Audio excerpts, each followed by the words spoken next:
What's up, guys? It's Jay. I'm here with Koty Angeloff. And what did you just do? I got top 8 at the Knoxville Regionals with Spyral, Knightmare. Alright, let's get into the deck profile. What'd you play for monsters? Alright, so the one-ofs, Quick Fix, Drone, Last Resort, Sleeper, and Master Plan. You have to play these. Nothing really to say about it. And then 3 Super Agents, and I only played 2 Tough. I don't really like this card going first, and going second, it's not really that great except against back row decks that make you force out negations like Altergeist and things. I think 2 is pretty good though. Like, okay. I never wanted to see multiples in my hand. Okay. That was the Spirals. Hand traps, I played 3 Ash, and for something weird, I played 3 Gamma and Driver. So the thing is, I didn't want to play Ghost Hugger because it didn't negate the effect. I didn't want to play Baylor or Transients because it didn't like kill the problem. I've already played. I played this over Call the Grave because this gives me 2 free materials to link with, which can be really good, and it makes sure that all of my plays go off without any problems. So Gamma performed then? Yeah, Gamma was probably the best card. Honestly. Best card in the deck? Yeah, Gamma was insane today. Alright. Next, I played Ravine, so the 2 Dragon package. Yeah. And Nibbly. Next, spells. For the field spells, I played Resort, 2 Ravine, 3 Terraforming. I don't have any complaints about this ratio, honestly. You didn't wish you had another Ravine? Nah, the 2 Ravine was fine enough. I never wanted to see multiples in my hand. I only wanted to see it whenever I had Quick Fix or one of the dragons in my hand. Okay. Next, 2 Foolish Burial Goods. Card lets you play going second. I didn't play the spell though because I don't like opening like all these bricks. Yeah. So I just wanted the most consistent deck. Next, only 2 called by the Grave. I never wanted to see this going second, but going first, I either wanted this or Gamma just so my boards went through, since all my combos are like 2 card combos, so I can afford to play cards like this. It's just always good insurance, even if they don't have the hand trap, you can always set it. And a lot of times I would set this off of which one is it? Griffin. Yeah, the link for it, which came up a decent amount, pretty good. Next, only played 1 Big Red. You don't need more. Card's a brick. Honestly, if you open it without like any plays. Next, Soul Charge. It's game. 1 for 1. This is actually game. Foolish Burial, Reborn, and Broda. That was it. And I played 4 traps. So I played 2 Rescue and 2 Evenly Matched. The Spice in the main? Yeah, I played 2 Evenly in the main because I thought there was gonna be like a lot of Altergeist here. So, and Evenly just blows them out. Yeah. So I wanted something that I could go second with because I don't know why, but I don't win dice rolls. And like I said before, all my combos were like 1 to 2 card combos. So I'm able to play cards like Evenly Matched, even though if I go first and open it, it's not that bad because I can always discard it. Did it work out today? I didn't draw it. So, who knows? Fair. Speaking of not drawing it, let's do the side deck. Alright, well the side deck, 2 Gamma Steel. This was the Goki boards or the mirror match boards. There were like a lot of like Goki and Spyral at the top tables, so if I would have played against any of them, then this would have came in handy really well. The 3rd Call by the Grave, I sided this in every time I went first, just for more insurance like I was saying earlier. Next, 2 Chalice. I never drew this, but this was for the Zexal deck and playing into Pendulum going second.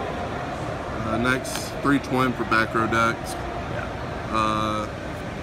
3 Red Reboot because this card is game every time you draw it. This card's game. 3 Anti-Spell and Imperial Order. I just I didn't want to play Barrier, and I wanted more cards that are good against, like, Barrier's only good for Pendulum, but Anti-Spell and Imperial Order are good against other decks, like the Mirror Match if I were to play it, Pendulum like Barrier is, 60 card, really good against Draco, but yeah, like, it's just more versatile cards, pretty much, that do the same thing. What card really stood out in your side deck? Honestly, I didn't really draw my cards, like, draw my side deck that much. I drew Red Reboot once, and it was game when I drew it. Besides that, I sided this in a lot, and this card is really good every time I went first. Talk about the grave? Yeah. Okay. Alright. Yeah, that was the side deck, and last, the extra deck. Pretty standard. You have to play Princess Sprite, Ancient Fairy. I wanted to play Black Rose, but I didn't really have the room for it. Mermaid for the Iblue play. Underclock Taker, Underclock is for whenever you open the Ravine Dragon plays, and sometimes whenever you can make Underclock and your double helix, it comes up a lot because at that point you can make Griffin beside the not Griffin but Unicorn beside the double helix and get a draw off of it as well and continue your plays, which is really good. Goblin, Cerberus, Phoenix, 2 double helix, Unicorn, Trigate, Decode Talker, Griffin, Firewall, Overload. Really standard.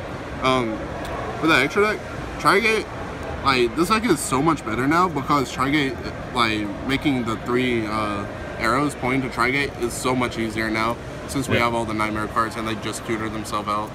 Like, Trigate is actually just insane now. I really like it. Deck's really fun though. Okay. Deck is really fun. First time I played it, and honestly, like, it's just really combo heavy, but it's not too combo heavy to where it, like, hurts your head. Yeah. Because all the combos end up being the same after. You just have to find the way to get to the combos, which is really good. This deck can break boards going second really easily. Like, I lost all my dice rolls today except one, and every time I was able to break their board and just set up my own board. That's why I like Spyral a lot. And with the Knightmares, you're actually able to go first instead of being forced to go second now because you can make boards now, which I really like. And the deck's really fun. Was Iblue ever effective in locking anyone out of their extra deck? I don't think so. I think they just scooped every time before because I would just make the board and they just scoop. Iblue sucks to draw though. My one loss, I opened it and Driver, so, and Destrudo, and he opened Nat Beeson, so I couldn't really play. But yeah, Iblue was really good. What was your hardest matchup? Hardest matchup? 60 card was actually really hard for me because now that we only have one resort, like, there's snow and Spirit Massacre can pretty much do whatever they want whenever. Yeah. So that's really hard. Everything else is actually just really easily. Okay, so you didn't have a problem with the Mirror, Altergeist, Draco? No, not at all. You played against all of that? Yeah, I did. You blew them out of the water? Yeah, I only lost 3 games today. Wow. Okay. Yeah, so, well, any shout-outs? Shout-outs to my new team, Top 4 Tier Gaming. Shout-out to everyone that came here with us, Jay, Devin, Matt, and Ian. Shout out to Supercilious Yugioh, which is where this video would be. You should like and subscribe. It will help a lot out. Gang. But, yeah. And it's Austin's birthday. Don't forget him. Oh yeah, Austin. Shout out to you. All right, man. Happy birthday, Deku. All right, have a good one, man. Thank you. All right, see ya. I have to give a special shout out to Koty Angeloff for the very special deck profile. It was honestly a surprise when I had this on my desktop build this morning, and I just got to give a shout out to Koty being the best 6th Hokage that he could possibly be. Remember, even though your reign was short, the Hidden Leaf Village still felt the mighty wrath that was Koty Shimura. Just never forget. The ride never ends, guys. Make sure you enable those notifications to get the latest videos that are being posted on this channel. Make sure you guys check out VanCole40 for my Cardfight Vanguard channel. And join me and House of Champions on the Zodiac Duelist TV Twitch stream We'll be interacting with our audiences. And please check out No Limit Gaming and LGTCG.com for the cheapest trading cards on the market. Thanks for watching, guys, and please have a good day.